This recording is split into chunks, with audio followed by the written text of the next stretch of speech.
Hey guys, so today what I'm going to talk about is my Bankroll app. It's already listed in closed testing in Google Play, and I've already got 14 testers that have downloaded it and checked it out. But I want to keep going with it. It's recommended that you actually make some updates and changes while it's in closed testing because that's going to increase the likelihood that you're going to be able to get into production. So, with that in mind, what I want to do is I actually want to add a feature to the app, and it's kind of a big feature. Uh, the Bankroll Betty app is for managing your bankroll if you play poker or blackjack. So what I'm thinking is maybe I'll add a basic blackjack tutorial page, but I'm not a poker tutorial page. Maybe I'll do blackjack too. Who knows? But I'm not an expert on poker, so I need to research some basic poker strategy, and so I'm going to use ChatGPT for that. And then I want to implement that in the app using Cursor. So that's what we're going to cover today. So I'll just go through it and I'll do a demo and you'll see end to end what the process is. And then I might even do a build and upload it to the Google Play Store so you can see everything that's going on behind the scenes as I move my app to production to get it listed on Google Play. So watch the video to the end, like, share, and subscribe if you like it, and add your comments below. So the first thing I'm going to do is I'm going to ask ChatGPT about poker. I want to develop basic tutorial on poker strategy for five card Texas Hold'em. Let's make it simple and cover percentages for the first two. Let's see. So I do know something about poker. For the first two card cards, the player receives. I want to add this to my app. Okay, anyway, so there you go. That's a basic. I mean, I'm just using plain English to describe what I'm doing, but trying to give as much detail as possible. And then let's just look at the output. Texas Hold'em basic strategy. The first strategy is whether to play your first two cards, your starting hand. Good poker players only play a small percentage of hands, which is blah, blah, blah. Starting hand categories and percentages. So it breaks it down. Texas Hold'em deals you two cards out of 1,326 possible combinations. Top tier premium hands. So, A. Strong hands. Playable hands. Weak or marginal hands. Quick strategy rules. Beginner friendly.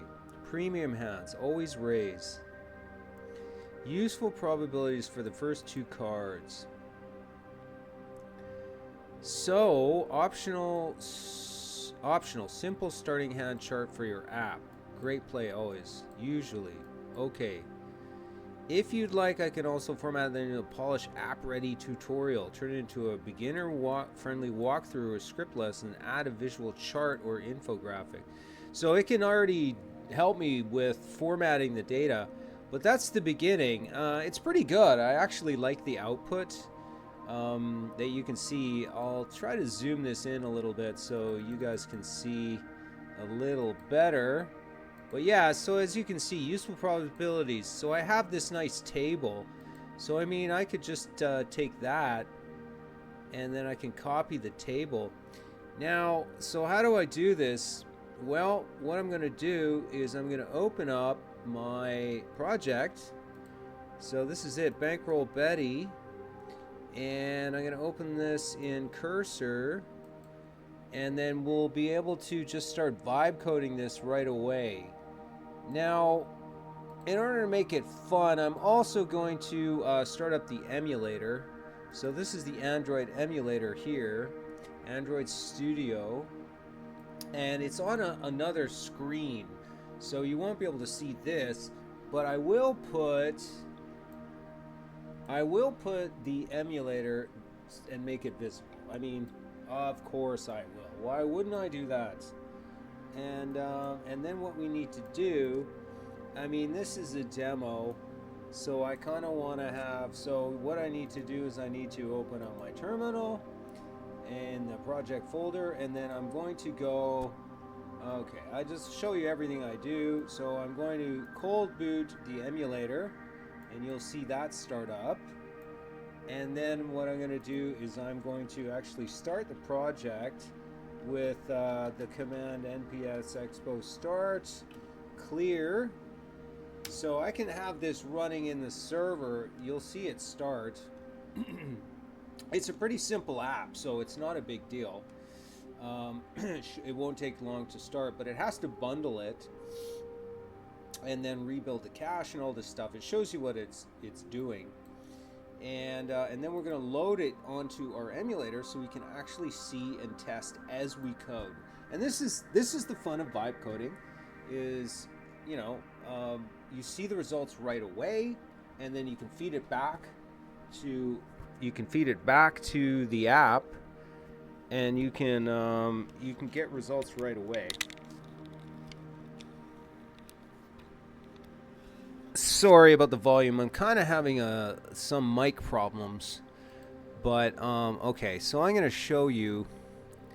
It's still building, but this is the cursor interface. Okay, there you go. So it's built. Now what we do is we use the command A to open Android, and you're going to see it's going to open it right here. So I'll get rid of this terminal. You don't have to see the terminal, and we'll just proceed with this. So we'll open up a new chat window in Cursor. Cursor obviously is a AI-powered IDE, or integrated development environment. And as you can see, Bankroll Betty, our little app, is loading. It's bundling, 84%. Computer's a little bit slow right now. I'm not sure why. I think it's OBS. Oh, I have this videos. Oh, okay. No, I thought I had clip chance. But anyway, I think OBS is taking up some memory. But yeah, we're at 100%, so this is going to open anytime soon. And then I'll show you how we can actually add a feature to the app. And like I said, this is going to be great for our Play Store. So this is the home page. So this app, I just built it because I want to learn how to launch an app on the Play Store. And so I just wanted something that's standalone. It doesn't require authentication or login or Google authentication. None of that. No email necessary. It doesn't have any payment. It doesn't have any ads. So it's a very simple, lightweight app that the user can download and feel, I guess, safe about, or something like that. Plus, it's also like there's not a lot of debugging. There's not a lot of problems. I don't need to worry about the Google testers having to log in and test every feature, and testers can just click through it. Having said that, though, you think, oh, let's build an app like this that's easy. This actually took me probably 15 or 16 hours just to build, because I wanted to add some extra features, such as these little pieces of advice. So this is the advice with the light bulb, and then this is the good luck. So advice: celebrate small wins, but don't let them cloud your judgment. And then here are jokes, humor. They say money can't buy happiness, but it sure makes losing more fun. Let's try another one. My gambling strategy: track everything, win sometimes, laugh always. Yeah, so lighthearted. I mean, I had those generated, so you just don't know. It's kind of fun. You generate stuff and you don't know what it's going to get. So this is the good luck one, sending you all the good vibes for your next session. So anyway, that's kind of like a little feature just to make it lovable, as they say, or likable or enjoyable. I like to use. This was generated in ChatGPT. This Bankroll Betty. So anyway, so this is the default, and there's nothing in the history yet, but I'll just demo. So say I had a session today, I bought in for $100 and I walked out with $120 and I spent $5 on juice. So there you go. It just logs it locally and calculates my profit of $15 and my return on an investment so far is 15. My win rate is 100. I've only had one session, so here's my equity curve. Anyway, that's how it works. It's pretty instantaneous. Everything's working. You got cool stats. Now, what I want to do is I want to add one more button down here at the bottom for tutorials. So I'll just say that. Let's add a new tab on the bottom navigation for tutorials.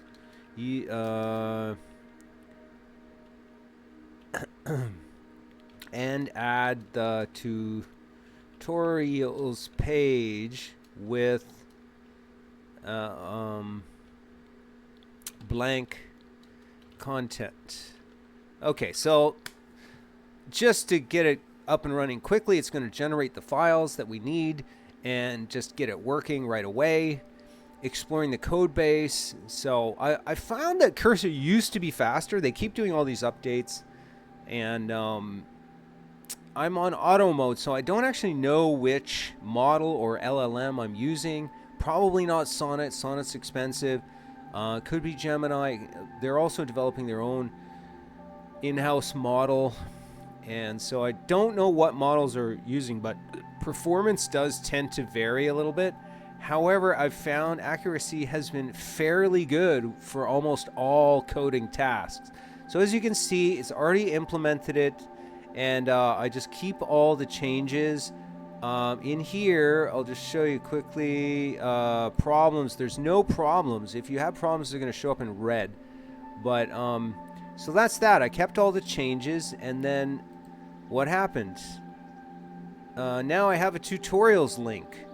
So that's fun, and when I click on that, now sometimes I might have to reload the app, but when I click on that, nothing happens. So the history still works, the settings still work, but oh, there you go. Maybe it just took a while to load.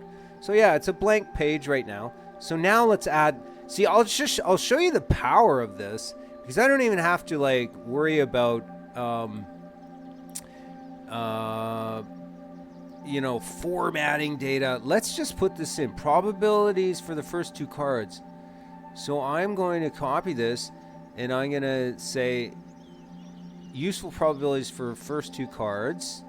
So we already generated that. We're going to trust that this is pretty accurate. I didn't ask for sources. I haven't double checked this, but ChatGPT is probably pretty good. So let's add this table with a title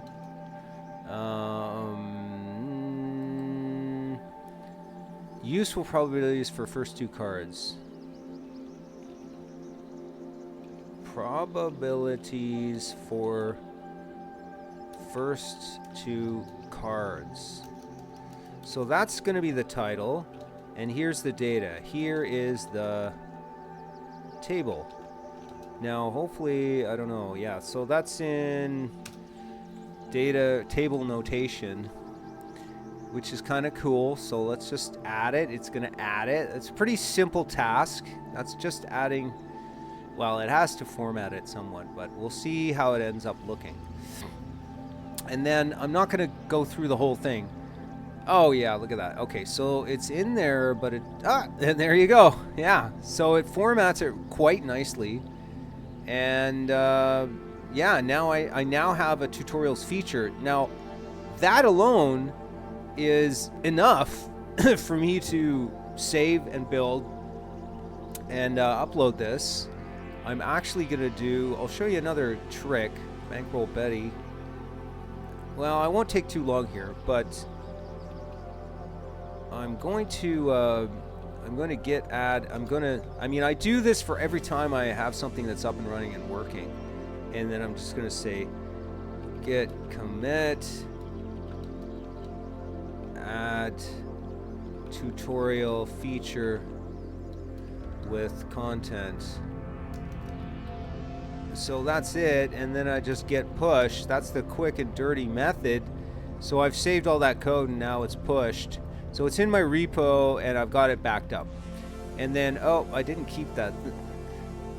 I'm assuming that that's all done. Anyway, well, let's check the status. Get status. Okay, so it is up to date. The working tree is clean. So there you go. Now, as I said, what I can do is I can actually run a build on this and then upload it to Google Play Store, and then have that as a. If I show you, this is the app list. So in Google Play Store, Bankroll Betty is already there, and as you can see, we are in closed. We're in testing, and we're in closed testing. And this is it here. This is the beta version. Pause track, release history. But you can see on the dashboard that the next stage is going to be into production, and we have to apply access to production. So we have to be here for basically 14 days. We've been here for like 2 already, and I've already had 12 testers, so I fulfilled that. But they say that they want to see that users are continuing to test it, and they also want to see at least 1 update, and I guess maybe possibly more. So now I've done an update, and I can rebuild this and upload it, and so that's going to look really good, and it's going to increase our chances of getting published on the Play Store.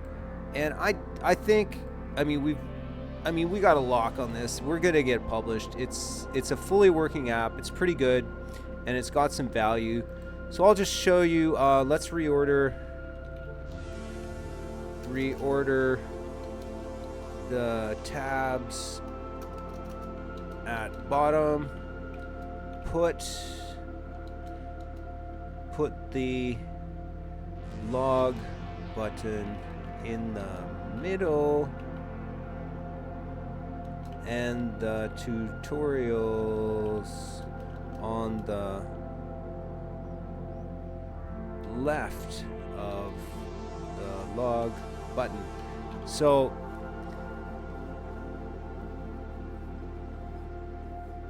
yeah, you can hand code stuff and save on tokens and credits, which is probably a good idea, but a lot of these sort of simple actions are pretty cheap, and so you can see it just did it. And this is how I add my log. Now I have a tutorial, probabilities for his first 2 cards, and I can add all that other stuff that I generated, and now I have like a pretty it's starting to become like a more and more valuable app. You can change the color scheme, and you can see the history of your gambling sessions. So I'm hoping that I'm going to get some downloads, but this is a project just to learn. This is how you learn to use the tools, but there's a lot to it. You can create an app and you can get it in the App Store, but you might not get any downloads, and you might not get enough downloads. And then so you have to promote it, and you have to improve it, and then you want to monetize, so you got to add ads and payments and all that. So there's more and more to it, but you learn step by step. Anyway, guys, thanks for tuning in, and like, share, and subscribe. Add your comments below, and stay updated as we continue to develop Bankroll Betty, and you can see how we do along the way. Hey guys, I thought I'd give you a quick update here of the app so you can see kind of where we got to. And I added all the sections of the tutorial in here, and then I created these sub tabs.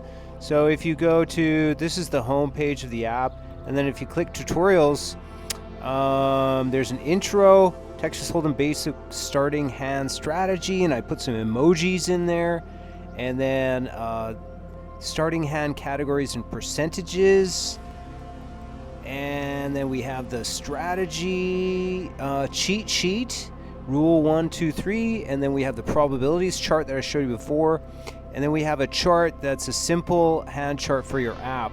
So that's pretty good. Something that I researched very quickly. I augmented it with these emojis and colors. I'm gonna keep tweaking it because I don't like this light gray, but that's not too bad. That's value added. It's a good reference, and it's something that I can add in screenshots. And plus, it's an update again for Google Play Store, so they see that I'm making changes. So this is kind of how you can do it. You can add like features quickly to your app and make them look good, and then publish an update. And that's good for ASO, which is Apple Store or App Store optimization. So anyway, there it is, and we'll talk to you soon. Like, share, subscribe, guys. Love you. We're coming through blurry here, but this is the build. So we execute a command once we want to actually upload a new build. So this is called a production build. So you can see the command here for EAS, which is Expo Application Services. And so it actually builds it in the cloud on expo.dev. And you can actually watch it if you have nothing better to do. C. So waiting to start. Anyway, so this is it. It's running the Gradle EW file. And it takes about probably 15-20 minutes to actually do a full build, even on an app like this. Maybe a little less, but anyway, once it's done, then you can download it and then you upload it to the App Store for another version. You do another release, and that's the process. But getting it right, I don't know. Sometimes you have to do some debugging. I had to do like 5-6 builds before I understood and got the code working correctly, because there's a few configurations that you have to do. But this is the easiest way to do it. Building locally is harder because you have to set up your own environment, but this EAS service is a cloud build, so it handles a lot of the settings and the environment settings for you, which is why I'm using it. However, you only get 15 builds for free, and then after that, of course, you have to pay $25 a month. So you're sort of on a clock, limited resources, but that's the way the world works. After that, you can figure out how to do local builds, set up your environment, and just do it locally. But it does use up resources too, so like on your computer. So it might take an hour to build on your home computer, or it depends on the app. But anyway, that's how you do a build, or that's what it looks like anyway. And you can see build is in progress right here. So it's kind of exciting. We'll talk to you later.